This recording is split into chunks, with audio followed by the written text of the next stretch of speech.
I live in Texas with my daughter, Alicia, and my son, Jay. Their mom has been out of the picture for the past 2 years, not dead, just a piece of shit, and I've managed pretty well as a single father. The three of us lived in a 2-bedroom in a nice neighborhood. I've got a solid job, and the kids are thankfully healthy. Everything was smooth sailing until one night, 2 months ago, during which I was awoken by Jay poking me in the face. He was sobbing violently, though I recognized it as the "I'm afraid" kind of crying, as opposed to the "I'm hurt" kind of crying, which made me a little less worried. Jay's always been nightmare-prone, so I assumed that's what was causing him distress. When I asked him what was wrong, though, he said, "The man in the next house is making scary faces at me." I'd heard my fair share of Jay's stories about monsters terrorizing him from the dark corners of his bedroom, but this was something new. I assumed he meant our neighbor's house, and the lack of fantastical elements in his description made me uneasy. It felt too specific to be one of his usual nightmares. I got out of bed and walked with Jay in tow to my kids' room. Alicia was awake in the top bunk. From the soft glow of their nightlight, I could see her crossing her arms and scowling down at her little brother. I didn't turn on any lights to give myself a better view of the outdoors and peered out the bedroom window.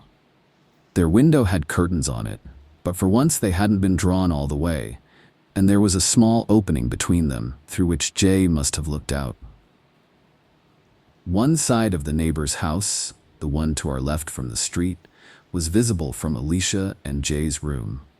There were 2 windows on the neighbor's side of the house, but it was too dark inside to see anything. I recalled from what I'd seen in the daylight that the window on the left, the one closest to the front of the house, was the kitchen. I wasn't sure what the window on the right was, as it always had its curtains drawn. I asked Alicia if she'd seen anything, and she shook her head. "He's always having nightmares and crying. I don't want to share a room with him anymore, Dad. I never get any sleep. It's not fair." Of course, hearing that made Jay start crying again, so I let him sleep in my room for the night. He has this TMNT indoor camping tent that he prefers to his actual bed. Honestly, at that point, I half suspected his nightmare to be a ploy to get me to let him camp. Anyway, I guess I'm a total pushover because he slept in that tent in my room for the next 2 nights. On the 3rd night, I was again woken up, but this time by Alicia, who was standing over me and shaking my arm. That kid hadn't woken me up in the middle of the night for years. When I asked her what was wrong, she said, "The neighbor was making faces at me." Those words and the fear in my daughter's voice really put me on edge. I closed the curtains when I said goodnight. "Did you open them?" "Only a little, but it's 'cause I heard a weird noise." "What did you hear?" Alicia couldn't recall exactly. According to her, she had gotten out of bed to see what was going on, and when she lifted the curtain, she saw a light on in the neighbor's window. The curtains in the back room had been drawn back, and our neighbor was standing in his house, right up against the window frame.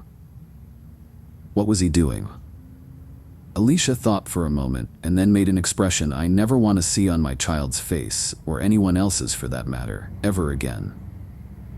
I won't do it justice by describing it, but it looked something like this. First, she smiled with both sets of teeth, so that there was a little open sliver between the rows, and then she furrowed her eyebrows. She inclined her head towards me, kind of Kubrick stare-esque, and strained the muscles in her neck. The worst part, though, was what she did with her hands. She held out her left arm, forearm up. Then she clenched her right hand into a fist and moved it back and forth rapidly over her forearm. Poor thing described it as playing the violin, but it seemed pretty obvious to me that my neighbor was pantomiming cutting. Disturbed, I told Alicia to stop and to not make either the expression or the gesture again. I was angry and confused. My neighbor, a man in his 40s, was a bit of a recluse, but he had seemed normal enough in the 3 or 4 times I'd spoken to him. I couldn't fathom why he would do something like that to my kids. After asking Alicia a few more questions, I realized that my neighbor might not have done anything technically, or at least legally, wrong. It wasn't against the law to make inappropriate gestures in your own home, but it seemed like he was targeting my kids specifically. Legal or not, I planned to have a little chat with him the following morning. My last question to Alicia was if our neighbor had made any other gestures, and she nodded. Then she started making beckoning come here motions with both of her hands. I had Alicia sleep in my room for the night as well. I also checked out the window in my kids' room, but like before, I saw nothing. The house was completely dark. The next morning, before work and after dropping Alicia and Jay off to school, I spent a good 5 minutes knocking on my neighbor's front door. I figured he was home since his car was in the driveway, but he never answered the door. Eventually, I had to leave for work, and as I was walking away, I turned around quickly to see if he was watching me. He was. The coward. I saw him for a split second at the front window before he ducked beneath the sill and out of view. Clearly, the guy had problems. I yelled out to him to stop with us and then left. That same night, I put a plan in motion. While my kids slept in my room, I hung out in theirs. It was a Friday night, and I was ready to pull an all-nighter so that I could catch my neighbor in the act. Although I trusted my kids, I wanted to confirm that there was actually something nefarious going on before I escalated things. I made sure the house was locked up and all the curtains drawn, tucked my kids in, and sat on the floor under the window in their room. At around 9, I started marathoning midnight mass on my phone. I didn't want to wear headphones and miss any strange sounds, so I kept the volume low and mostly read subtitles. At midnight, I started to hear strange sounds. Like Alicia said, it's a bit hard to describe. Best I can do is that it was this low, repeated clicking sound. You know the sound you make to beckon a horse? It was something like that. All I knew is that the sound was undoubtedly coming from a person. After a few minutes of this, the sound switched to what I think was supposed to be a whistle. But it came out all wrong, like someone sucking breath in through their teeth. The sound was so crisp that the neighbor's window must have been open, which was an unsettling thought given that there was only around 15 feet of space between our houses. Certain that the neighbor was at his window, and that this was my best chance to see him, I stood up and pulled the curtain back in one motion. I saw him right away. There was a dim light on in his room, allowing me to see that horrible expression Alicia had made the night prior. It was one thing to see my child's recreation, but it was far more frightening on an adult. His window was indeed open, and his arms were stuck out into the cold night, violently swiping against each other in a grotesque mimicry of self-harm. When he saw me and realized that he was looking at another grown man and not some poor child, he stopped his erratic motions.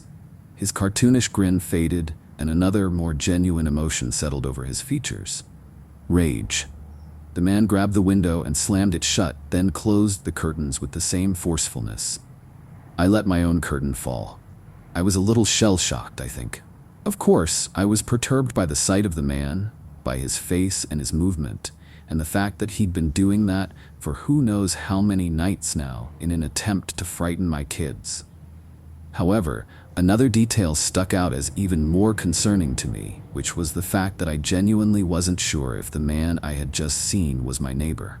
I'd seen him so few times in the years I'd lived in that house, and I was having trouble conjuring up his face. I sat on the floor for a minute, my blood thundering in my ears. I definitely had enough evidence at that point to call the cops, right? Just as I was about to pull out my phone, I heard a tremendous smack against the glass of the bedroom window. After a brief hesitation, I pulled the curtain back again. There were no lights on in the neighbor's house, and there was also no one outside from what I could see. I pulled the curtains back a little further and saw a handprint in the top corner of the window pane. It's worth noting that our house is on a raised foundation, and that particular window is very tall, so even though the window is on the first floor, the man outside would have needed an insane vertical to get his hand up there. I pulled out my phone and dialed 911. As I explained the situation to them, I quickly walked around the house to see if I could catch a glimpse of the man. My last stop was my bedroom. Once inside, I locked the doors, and while still on the phone with the operator, I took my handgun out of the safe in my closet. My heart was beating out of my damn chest, but I knew I had to stay calm.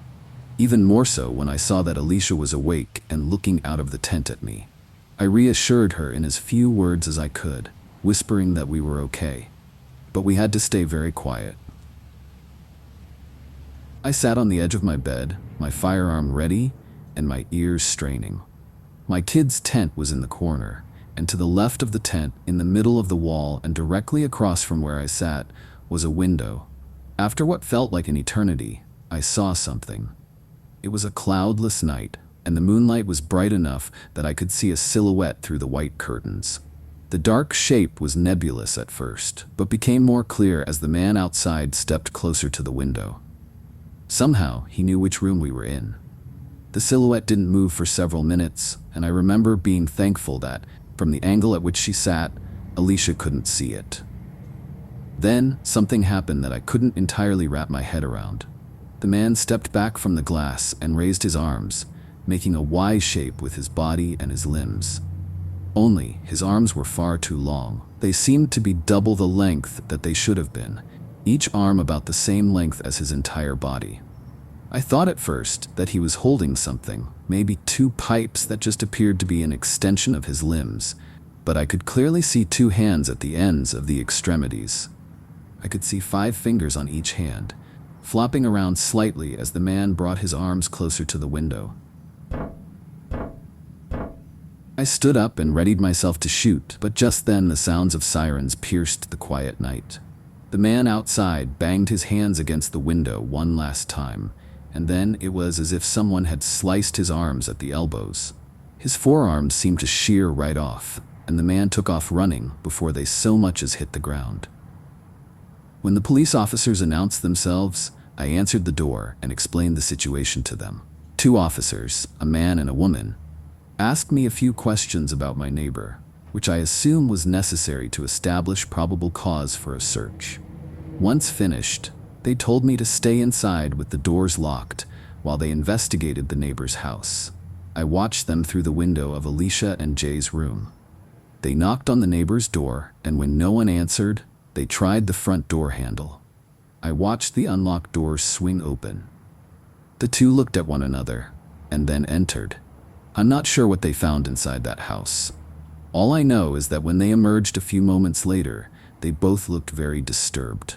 When I went outside to ask what they had found, the female officer told me simply, "Your neighbor's dead." The rest of the night was a blur of strangers in uniforms filing in and out of my neighbor's home. Some came to my porch afterwards to ask me questions, and none offered me any answers.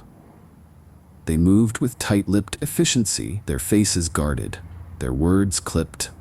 At one point, I wandered to the side of the house and found several people photographing something on the ground outside my bedroom window. Before they could ask me to leave, I made out the gruesome shape of 2 human arms. The kids and I have been staying in my parents' apartment for months, and I think everyone, even Jay, is getting tired of the cramped living situation. We can't stay in the house. Alicia is way too traumatized for that, and I wouldn't be comfortable staying there while the murderer is still at large anyway. I want to sell the damn house, but our story going semi-viral is making that difficult. After all, who would want a house that, thanks to the news, has become permanently associated with phrases like dismemberment and days of torture and victim barely recognizable as human?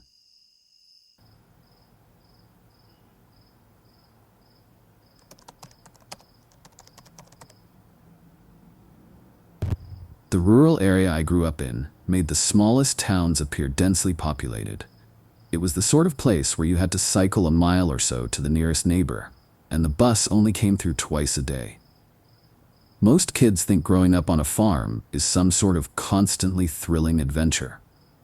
The kids at my school in the nearest town certainly did. They didn't see me waking up at 4 in the morning just to get ready in time for my parents to get me there. Or how lonely weekends were when your friends lived so far away. No, they thought it was all just chickens and tractors. In truth, I resented it. The farm was on a large plot of land. We had acres surrounding the house, ending at a thick forested border that separated us from 2 distant neighbors and some fields. My parents would let me play freely on the farm from a young age. My only rule was to stay on the land that we owned.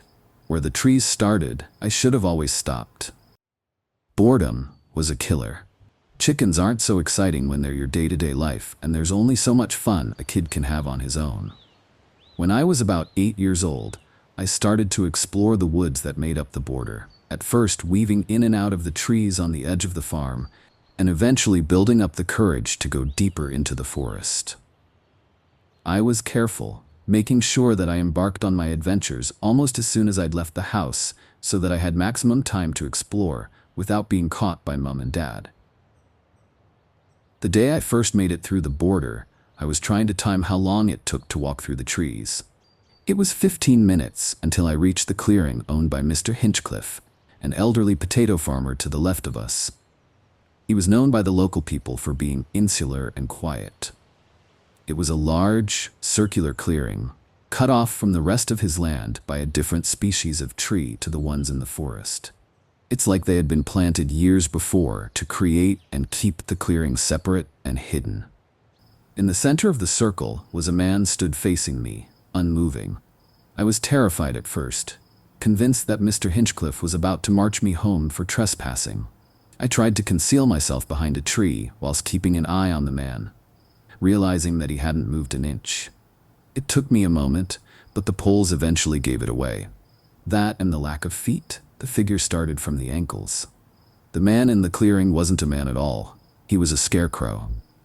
I was fascinated. I stayed behind my tree but strained my eyes to try and get a better look. My parents put scarecrows up around our own crops, but none of ours were ever as elaborate as the one stood in the middle of Mr. Hinchcliffe's clearing. He was realistic, more realistic than anything that I'd seen before. He wore a red checked shirt, a straw hat, and had a wide smile stitched across his face from the corners of his lips. I wanted to get closer, but as I started to emerge from the trees, I could feel his eyes on me and could have sworn that I saw his fingers move. I ran back through the woods to the farm, eager to get home and try to forget about what I'd seen, my little heart pounding. I didn't tell my parents about the scarecrow or the clearing, but as I laid in bed that night, all I could think about was that smile stitched across his face. I spent hours that night convincing myself that scarecrows couldn't move. What I'd seen must have been the wind. I was just freaking out over nothing. I tried to stop myself going back, but I desperately wanted to get a closer look. I wondered what Mr. Hinchcliffe had used to make his scarecrow look so realistic, and my curiosity eventually got the best of me. 3 days after my initial discovery, I left the farm and made my way through the same dense section of woods until I reached the clearing again. I stopped behind the same tree, inspecting the scarecrow until I'd gathered the bravery to get a little closer. Mr. Hinchcliffe's creation was even more spectacular up close. I couldn't work out what material he had used to make the face. It was like something out of a film. I touched the skin to try and understand what it was, but I couldn't. It felt like my own, just colder. I was in complete awe. The smile had been hand-stitched into the skin-like material. It must have taken the old man hours. If the scarecrow had ever had feet, they had been buried in the dirt to try and help him stand. Poles were driven into the ground behind him and tied to his torso, keeping him propped up and secured. The longer I looked at the scarecrow, the more I started to feel like he were alive in ways. I was certain that he occasionally blinked and that his chest rose and fell. I was cautious and more than a little unsettled, but I took my time and inspected him as much as I could. Walking back to the farm through the forest, I couldn't get the scarecrow out of my thoughts. I struggled to make conversation over dinner, my mind completely filled with that stitched-up smile. I became obsessed. I returned every day for the next 3 weeks. The clearing became my place of solace, and the scarecrow that stood there my best friend.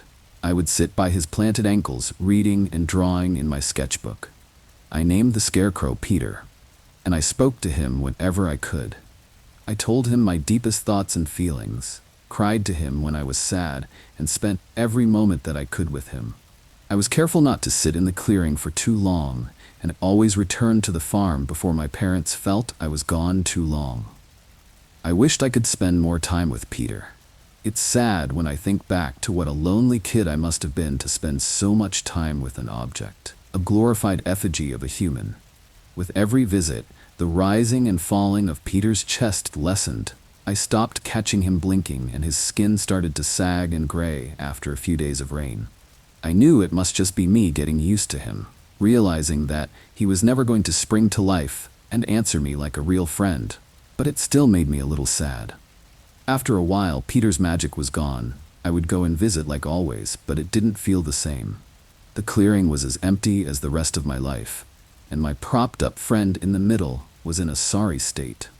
The stitched smile barely held itself in place, and lumps of the material that made up his skin had started to dry and fall off. He couldn't even scare the birds away anymore, and often had multiple perched on his straw hat and shoulders, pecking at his face. One day, towards the end of that summer, I made my way through the clearing to find it empty. Peter was gone. There wasn't a trace of him left, bar the pole that still stuck firmly in the ground. Despite the fact that my initial fascination with Peter had already depleted it, it still felt like a loss. My parents couldn't understand why I was so withdrawn. I was grieving for someone that had never actually existed. 8 years old, and I already understood what it was to mourn a friend. I visited the clearing multiple times, and it remained empty. School restarted, and the autumn hit, bringing with it ice-cold winds that would frost the entire land. I spent less time outside and barely visited Mr. Hinchcliffe's clearing through the winter. By the time we reached the next summer, Peter and the time I'd spent with my silent friend was all but forgotten. It was by chance, on a sunny day, that I decided to walk through the woods one more time to my old sanctuary. I didn't expect it. I thought that part of my life was over, but there she was, an entirely new scarecrow, propped up just like Peter had been, ankles pressed firmly into the ground with poles behind her. She wore a different outfit, dungarees and a yellow checked shirt, but the straw hat was unmistakably the same. Her chest rose and fell gently, just like Peter's once had, and her eyes appeared to move barely millimeters as I looked into them. It was almost impossible to see, but I was sure that she was alive. She gave me hope that I wouldn't have to spend a summer lonely and sad on the farm. Her stitched smile gave me the same familiar comforting feeling as a warm hot chocolate on a chilly night. The process repeated, just like it had with Peter. As the weeks passed, she started to look more haggard and less alive. The magic became less, the loneliness returned, and eventually she disappeared entirely. Every year would be the same. Summer would come, and with it, Mr. Hinchcliffe would build a new scarecrow. They came in every age, shape, and gender. A new friend that I knew would wither and vanish just like the others. Regardless, I grew attached to every single one of them. As I got older and my parents awarded me more freedom, I was able to spend more time in the town with friends that spoke back. After a while, I started to forget about the scarecrows entirely, favoring girls and nights out to sitting with inanimate objects. Years passed by, and I left home to take a degree in art. University changed my life. For the first time, I had a group of friends around me all the time. Ones that weren't planted in the ground. I moved in with them and only went home for Christmas. I never forgot about Mr. Hinchcliffe's scarecrows. They were my lifeline for so long, but I did move on. I didn't need them anymore. It's been 3 years since I last spent a summer on the farm, and lockdown has forced me back here. When my housemates all returned to their families, I couldn't bear the idea of just me in the house, so I did the same. I wasn't intending to visit the clearing. In fact, it's been years since I really thought about it. I'd been too wrapped up in a social life that I never had as a kid. It was only when my mother brought up her new friend Linda, who now lives at the farm to the left, that I was reminded of my childhood secret. One that I now wish I could erase. "What happened to Mr. Hinchcliffe?" I asked, my heart sinking at the sudden realization that I would never get to see another one of his amazing creations. My mother hung her head, trying to plan a response. "It was awful, Charlie, all over the local news. He stopped responding to his sister's calls last year, and after a while she sent local police to do a welfare check. When they arrived, he wasn't in the house, so they started searching the land and they found him, collapsed in a wooded bit just the other side of our trees. He died of a heart attack." "Why would that make the news?" I asked, a bead of sweat running down my neck as I imagined Mr. Hinchcliffe dead in the clearing. My clearing. My mother's face somehow lowered further. "He wasn't alone, Charlie. They found a woman strapped to a pole next to his body. He'd been injecting her with some sort of drug that kept her completely paralyzed while conscious. He'd planted her feet in the ground to keep her upright and dressed her up like a scarecrow. Police combed the land and found 45 bodies buried. He'd been at it for years. I felt bile rising in my throat. My mind started to connect dots that I'd never imagined. "What happened to the girl?" I asked. "She survived, barely. When they finally got her conscious, she wrote a letter explaining that she'd been strapped to that pole for 2 weeks before she was found. Hinchcliffe took every precaution possible to keep her alive up there. Worst of all, she can only communicate through writing now after what he did to her face. Her mouth up, only to stitch it back into a smile.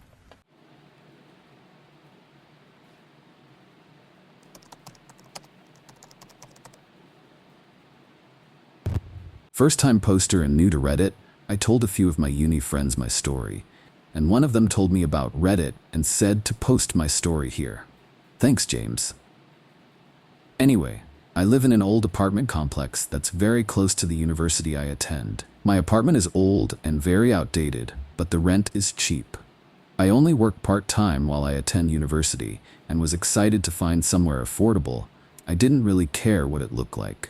Moving into this apartment meant I could still live comfortably. I live on my own, no roommates, and at first, I was comfortable in my apartment and never had any strange experiences for the first year.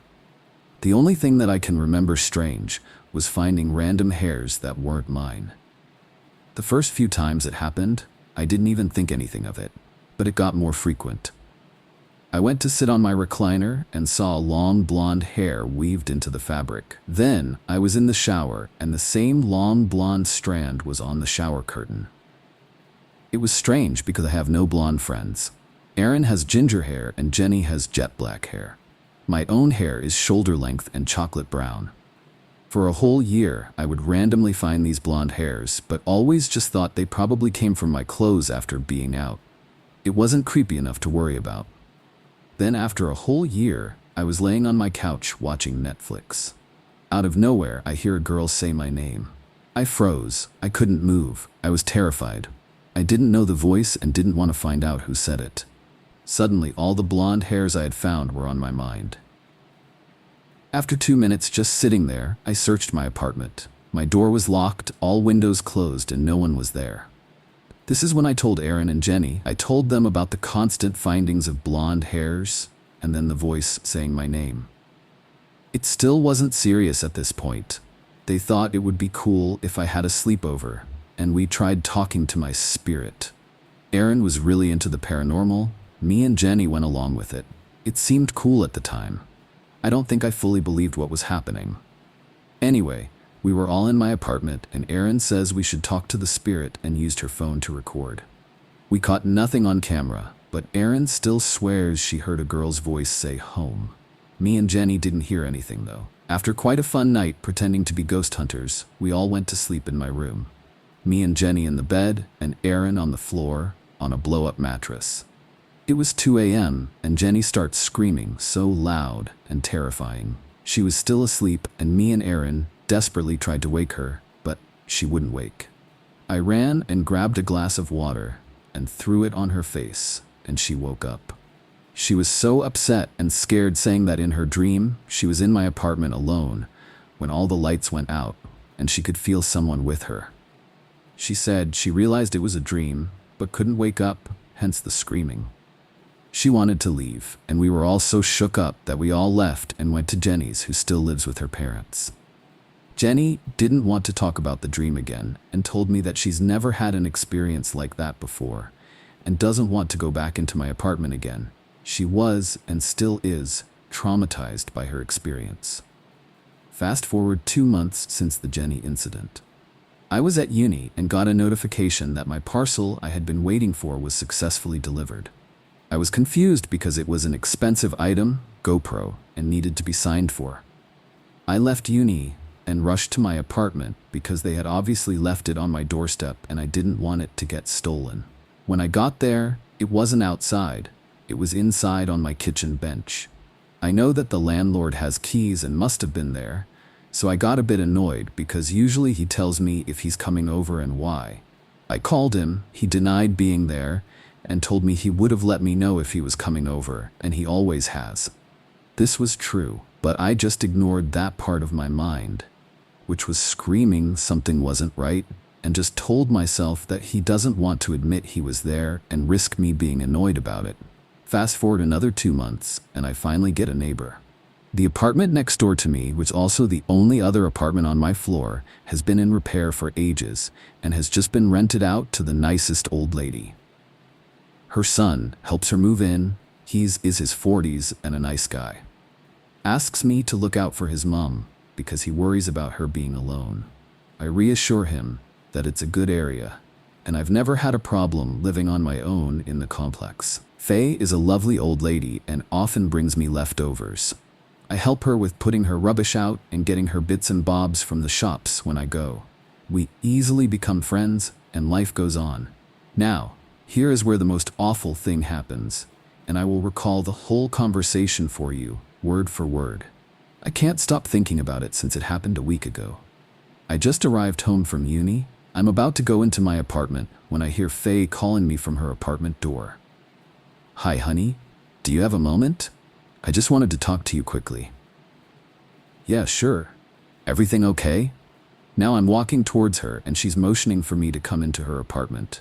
We sit down at her table and she says something that sends chills all over my body. Something I will never in my life forget. I don't know how to bring this up, and I've thought about it for a while, and I need to talk to you about it. I'm concerned about the girl you live with. Now, I understand she must have some sort of problem, and I feel for her. I really do, and I want to help any way I can, but the crying all day is starting to affect my life. I've tried to go over there and comfort her, but she just tells me she's fine and doesn't come to the door. In my head, all the strange things that have happened start flashing through my mind, and I could hear my heartbeat in my ears. "Even so," I replied, "Faye, the crying must be coming from another apartment. I live alone." Faye looked like she was in shock at my reply, but quickly recovered and said, "If you're worried about me complaining, that's not the case. I was outside your apartment door just today, while she spoke to me through the door, telling me she was fine. I've seen her too, so there's no use denying it. I'm not angry, I just want to help sort it out." Now I was freaking out. I didn't even know what to say, but kept assuring her I lived alone. I took her into my apartment and she seemed apprehensive. I showed her the one bedroom that was mine and that no one else was there. She then insisted that I got back to her apartment for a coffee. I was glad she did. She made me a coffee and told me of all the times she had heard the crying and how she stood outside my door and offered help. She said the girl would always reply with the same monotone, "I'm fine," and then the crying would stop. Now I was really freaking out and Faye could tell. Something she said stuck out at me, and I got the courage to ask her, even though I really didn't want to know. "You said you saw her. What did she look like?" "I heard your door open, and though it was you coming home, as I opened my door, I saw her going down the stairs. All I really saw was her blonde hair. My veins were ice. I couldn't believe what was happening. I told Faye everything, about the hair, the sleepover, the delivery. She looked how I felt. She told me that I was welcome to stay in her apartment. I did. We also decided to contact the landlord, thinking maybe someone still had the key and had been living in my apartment. He seemed very offish. He is usually quite a funny guy, always making jokes, but he just assured me no one else had a key, and then basically hung up. I'm now back in my apartment. The only people who know my story are Faye, Jenny, Aaron, and 2 boys from uni, James and Hudson. What do I do now? I know this all seems so far-fetched, and I've thought about having a priest come around like in the movies, but I'm so embarrassed to contact one. What do I do? Okay, so I thought I'd update everyone on my situation. Thanks for all your comments, they have really helped me. Firstly, I contacted my landlord. His name is Angelo. I think he's of Italian descent, as he has a slight accent. I'd describe Angelo as larger than life, but he seemed so off when I spoke to him last. After ignoring a few of my calls, he finally called me back yesterday afternoon. He admitted that it's possible the previous tenant could still have the keys. I started to get upset and quite angry. But he stops me and says, "Listen, it's not my fault. She stopped paying rent, and she wasn't answering any of my calls." A whole month went by, so I came over and let myself in. All her stuff was still here, everything. It was like she had just left. All the food in the fridge had gone off, and there was a horrible smell, but it still seemed lived in. I waited another month of calling her and coming over during the day and in the evening, but nothing changed in the apartment. I realized she wasn't coming back. Her handbag was gone, so I thought she just ran out of money and ran off. I did report her missing to the police, but they wanted photographs and loads of information, and I had nothing but her name, which they told me must have been a fake. They basically said she's obviously done a runner, and they would investigate it, but nothing ever came of it. So I got the cleaners in and put the apartment up for rent. I instantly went cold. One thing that he said kept playing over and over in my mind. I rented the apartment partly furnished and realized it wasn't Angelo's stuff. It was hers.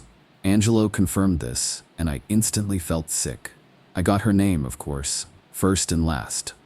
Even though the police said it was a fake, I decided to do my own research. She said her name was Lucy. I looked her up on every social media account and just searched her last name to see if I could find parents or a sibling. It's an uncommon surname, and after messaging a few possible leads, I came up empty. Angelo sent me her phone number and said that she had no emergency contacts, which I find strange. Angelo rents his apartments out privately and asked me for a lot more information than he had from Lucy. He obviously learned his lesson. So anyway, last night, James came over and we went over the apartment thoroughly. There is nowhere that a person can hide. Nowhere.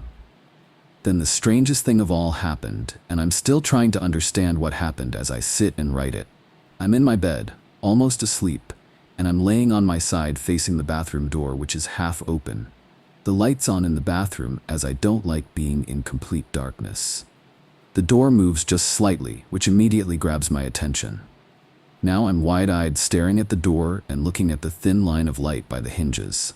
I can see something is blocking out a section of light, like a person. My heart was beating so fast, but I knew if this was her in my apartment, then I need to confront her. I jumped up so fast and was in the bathroom looking behind the door in a second. Nothing. There was no one there. My bathroom is tiny, but I looked around anyway. I just can't believe there was no one there. I could definitely see someone. When I sat back on my bed, none of the light was blocked out anymore. To save my sanity, I've convinced myself that because I was almost asleep, maybe I dozed off for a second and it was just a dream. I don't know. I just don't know what to think anymore. I've spoken to Angelo again today and told him that I want the locks changed, and it's his responsibility, which he agreed and said he would call around for quotes and get back to me.